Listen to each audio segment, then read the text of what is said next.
Et c'est la tribune politique. François-Xavier Noumon, bonsoir. Bonsoir Romain Louis, bonsoir chers amis téléspectateurs. Vous êtes chroniqueur. Félicien Nkari, bonsoir. Bonsoir chers amis, bonsoir chers téléspectateurs. Très bien, vous êtes acteur politique précisément. Membre fondateur du Bloc républicain. Voilà, merci. Théodore Moussa, à nouveau bonsoir. Oui, bonsoir Romain Louis, chers téléspectateurs, à nouveau bonsoir.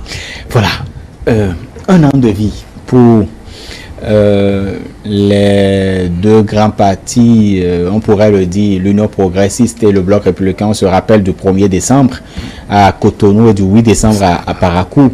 Un an de vie après, quel bilan on peut en faire? Qu'est-ce que vous avez observé tout au long de cette nouvelle dynamique, cette nouvelle marche au niveau de ces partis politiques, François-Xavier? Déjà, on peut dire que en termes de bilan, ce sera à chaque parti de faire son bilan après une année d'activité.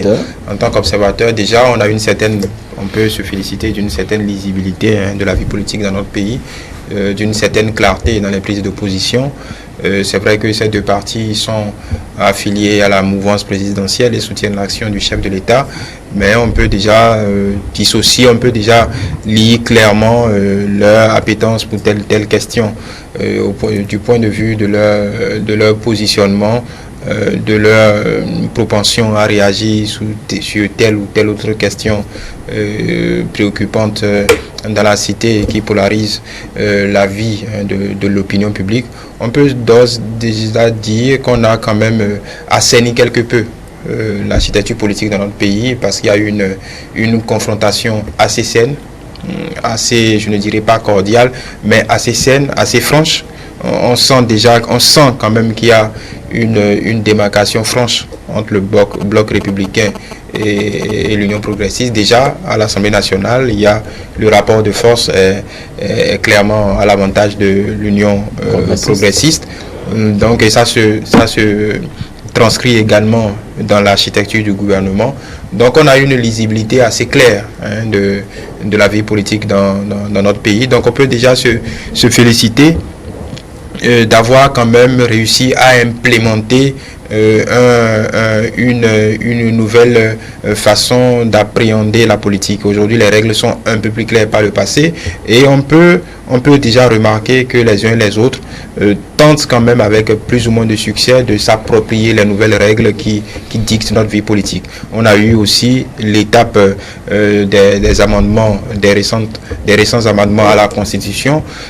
Ces partis-là aussi sont restés fidèles à leur ligne directrice. C'est pourquoi je parlais de lisibilité de l'action politique. On est dans une certaine clairvoyance on assiste à une certaine clairvoyance des différents acteurs. Donc, entre ce qu'on a connu par le passé, tout n'est pas à jeter, mais aujourd'hui, on peut quand même se dire qu'on a franchi une étape. Maintenant, tout ça doit encore se consolider. On a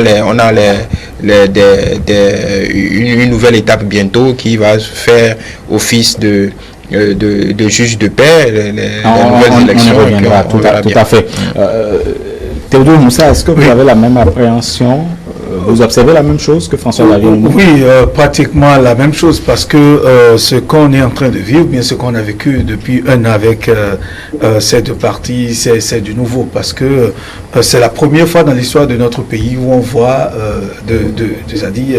des anciens ténors de partis c'est-à-dire obligés, contraints. C'est une contrainte, puisque la loi le dit, de rester ensemble pour donner une autre base, c'est-à-dire une autre visibilité, d'autres formations politiques qui en un bloc assez soudé, assez fort. C'est le moment actuellement, ils sont en train d'apprendre à vivre ensemble, c'est-à-dire la tolérance. Ils sont en train d'apprendre comment fonctionne véritablement un parti, les obligations, les contraintes liées à la vie d'un parti. Ils sont en train d'apprendre et de participer à l'actualité, à tout ce qui se passe dans le pays, à la vie du pays.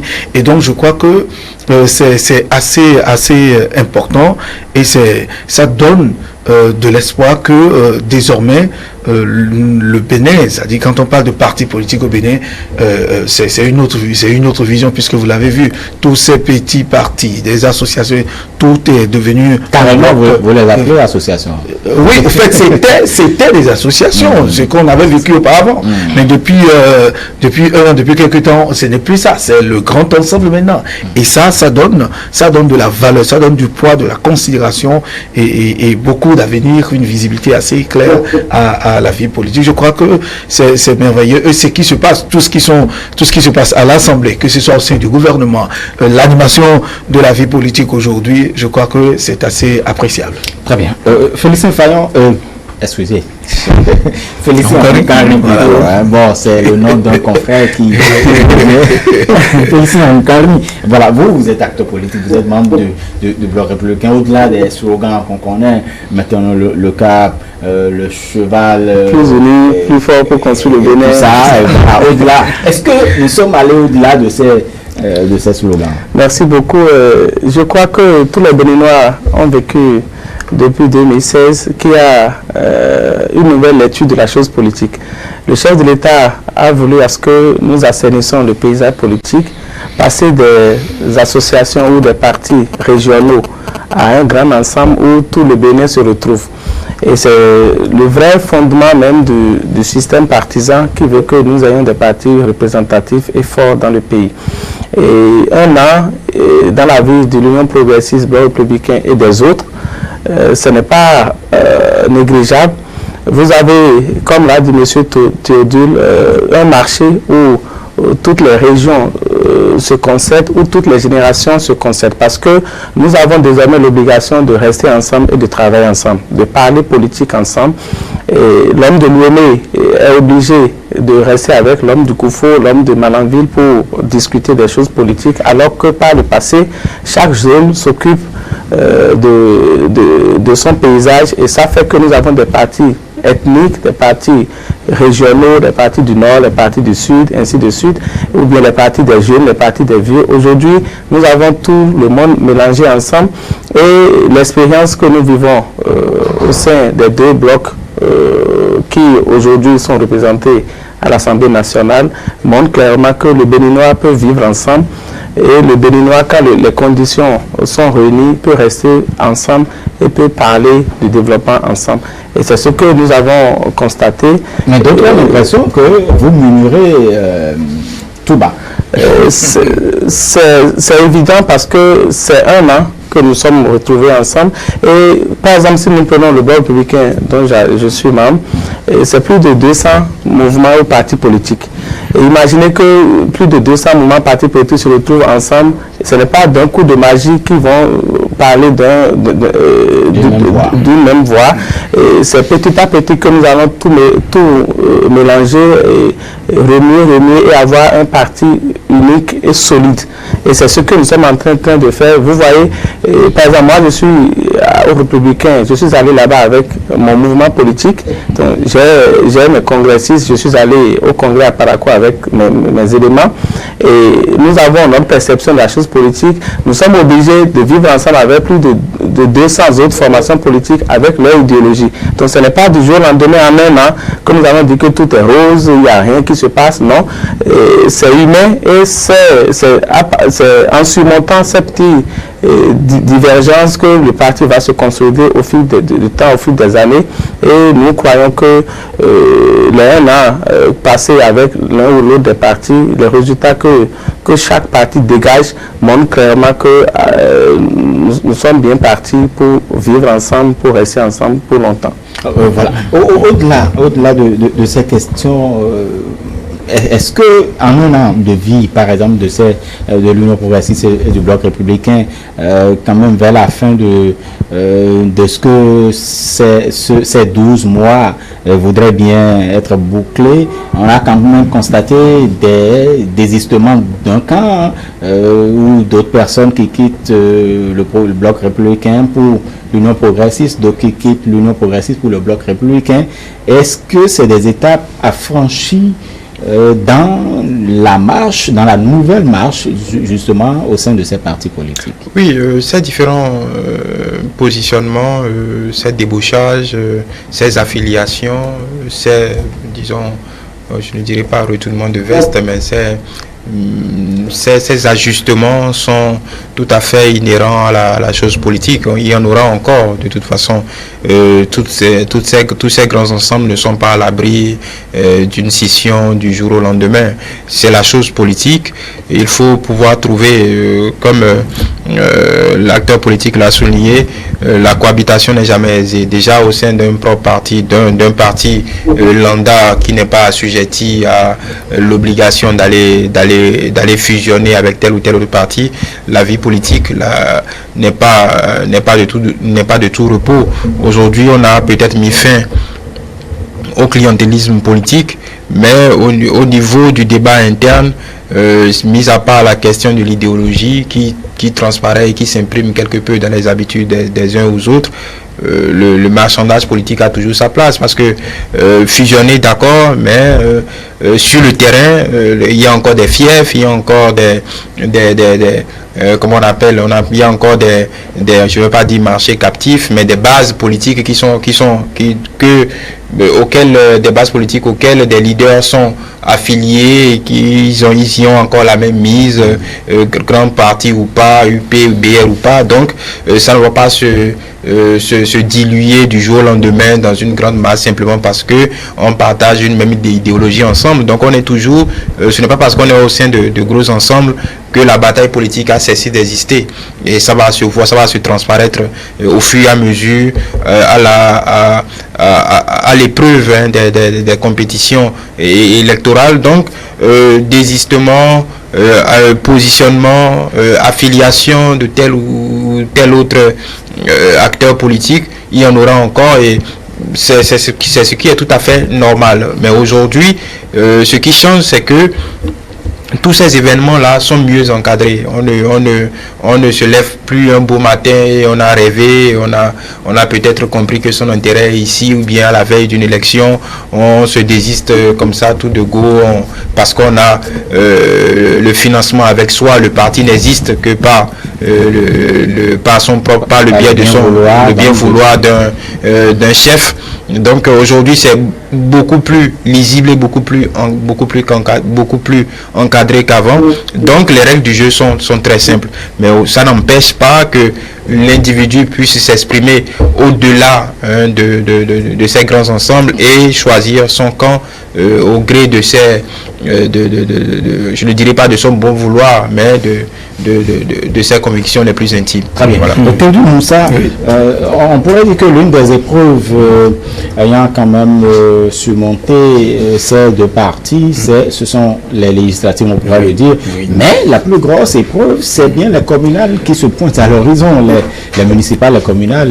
Oui, c'est justement ça, et c'est ça qui justifie un peu ce à quoi on assiste aujourd'hui, des désistements, des rapprochements, des affiliations, parce que vous allez constater que même au sein de ces partis, chacun essaye en tout cas de se donner de la voix, de se donner une place et de se donner une visibilité.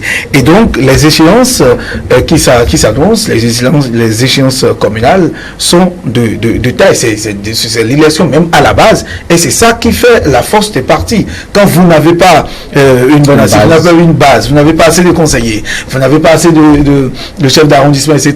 Donc vous n'avez pas de base, et donc cette lutte qui s'annonce, ces désistements, en tout cas tout ce qu'on observe aujourd'hui et qu'on observera encore les jours à venir, parce qu'il y a ce qui est sûr, il y a d'autres choses qui s'annoncent, d'autres désistements, d'autres affiliations qui s'annoncent. C'est normal, c'est dû à ces échéances qui s'annoncent, parce que les tests l'ont prévu. Il y a le parrainage qui est là, donc chacun essaye de se faire de la base, en tout cas d'avoir une base très solide qui à voir l'évolution des choses. Donc c'est tout à fait normal. Les élections s'annoncent, les élections communales, et c'est sur ça que tous les partis, vous verrez, c'est des rencontres, tout ce qui se passe ces derniers temps, ce sont des rencontres dans les quartiers, les rencontres de proximité. réunions de proximité, et ce sont ces partis-là qui les organisent. Et bon, en même temps, tout ce qui a tel bloc, tel chef de quartier, tel groupement de chef de quartier est désormais avec tel bloc, avec tel parti. Il y a que ça. Et ce n'est que les élections, comme vous l'avez dit, communales, qui sont à la base de ces mouvements. Et c'est ça, d'ailleurs, la vie d'un parti. Très bien. Félicien Moukari, est-ce que vous ne reprendrez pas de l'Union progressiste puisque vous êtes bloc républicain? Dites-nous, est-ce que les membres du bloc républicain, par exemple, prennent conscience de l'enjeu qui est là, qui constitue quand même les élections municipales et communales, parce que justement c'est un pont pour la présidentielle. Vous savez désormais que l'un des instruments juridiques qui canalise un peu l'élection présidentielle voudrait que vous ayez par exemple au moins 16 parrainages. Oui. Merci beaucoup. Les élections se suivent mais ne se ressemblent pas. Nous venons de finir les élections législatives et nous côtoyons les élections communales et municipales qui seront encore plus rudes que ce que nous avons vécu en avril dernier. Et nous, républicains, l'une des recommandations lors de notre rentrée politique, c'est d'avoir plus de conseillers communaux ou municipaux le plus grand que possible. Donc c'est un challenge que le Bureau national nous a lancé et chacun est sur le terrain en train de travailler pour. Et les calculs les plus rudes ont commencé parce que quand vous prenez les élections communales, la circonscription électorale, c'est l'arrondissement. Donc c'est encore décentralisé. Et si vous êtes député à l'Assemblée nationale et vous n'avez pas des conseils communaux dans vos mains, vous souffrez énormément. Ou vous allez passer votre mandat à dépenser de l'argent pas possible parce que c'est le conseil communal qui tient les conseils locaux de village. Donc c'est pourquoi tout le monde, tous ceux qui sont aujourd'hui à l'Assemblée nationale ont intérêt à ce que dans leur commune d'origine, ils aient la même mise sur les conseils communaux qui vont sortir. Enfin, quand vous parlez de même mise, ce n'est pas...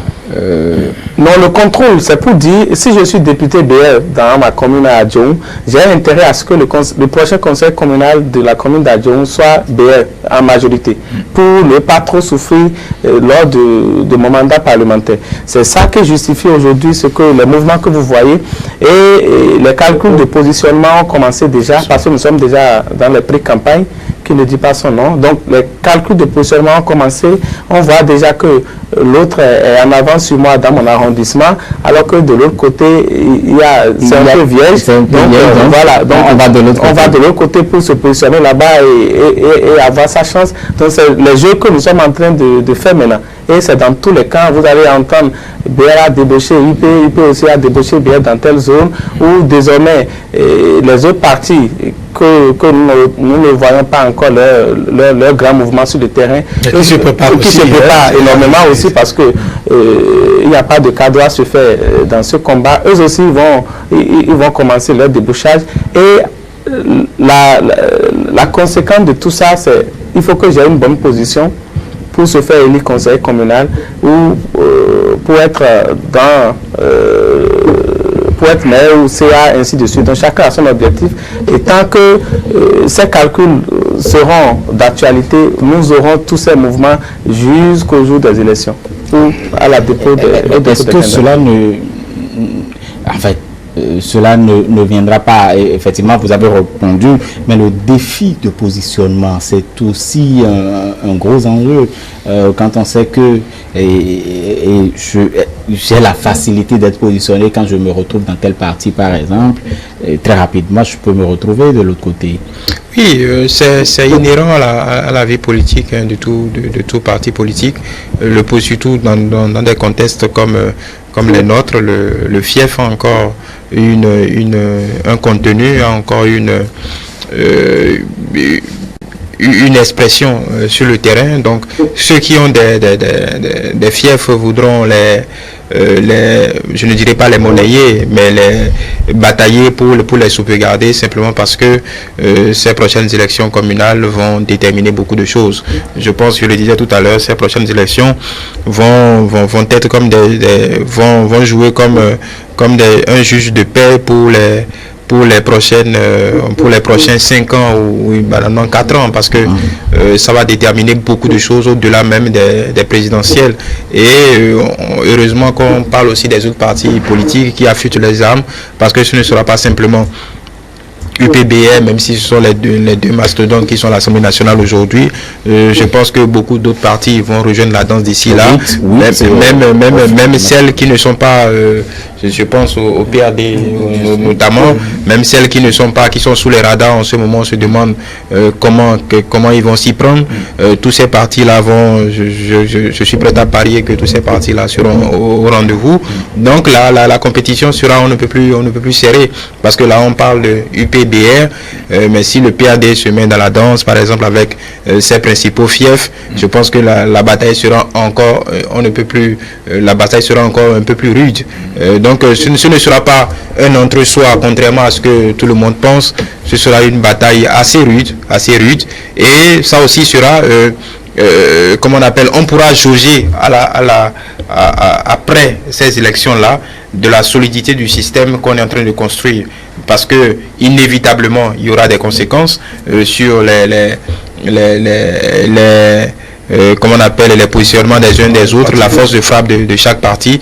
Donc c'est une belle aventure, et on pourra juger d'ici là. Voilà. Oui, en fait, c'est ça la chose, parce que le positionnement, c'est clair. Chacun essaye de se donner une chance, chacun essaye de voir là où le terrain est vierge, comme l'a dit M. Roncari, parce que c'est de ça qu'il s'agit.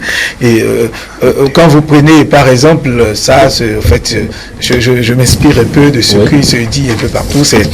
De l'autre côté, les gens pensent que visiblement, ça, c'est la remarque que j'ai eu à faire, c'est au regard des réactions qu'on a un peu partout, que le BN n'est pas suffisamment assis sur l'ensemble du pays, et que c'est l'UP qui s'arroge presque tout. Vous verrez que... ce serait tout de même une lecture biaisée en disant que... C'est ce qui se sent, c'est ce qui se dit, et c'est ce qui se remet sur le terrain, parce que même entre les deux parties, il y a quelques achoppements, qu'on se le dise. Et c'est une réalité. De toute façon, Félicien, il est là. Rapidement, parce que nous n'avons plus à je n'avais pas fini. Donc c'est justifié. Ça fait partie de la vie politique. Donc le positionnement, nous allons vivre tout ça. Et sans oublier, François l'a dit tout à l'heure, les autres partis ont leur mot à dire. Et puis voilà. Non, je ne crois pas que cette affirmation est juste, parce que aujourd'hui, quand vous voyez dans toutes les circonscriptions électorales, nous avons des députés BL, à l'exception de la 11e, que l'UPA a fait les 3, mais nous aussi, au niveau de la 13e, je crois, on a fait les 2. Donc, sinon, dans toutes les autres circonscriptions électorales, vous verrez toujours les 2 députés, les 2 partis présents.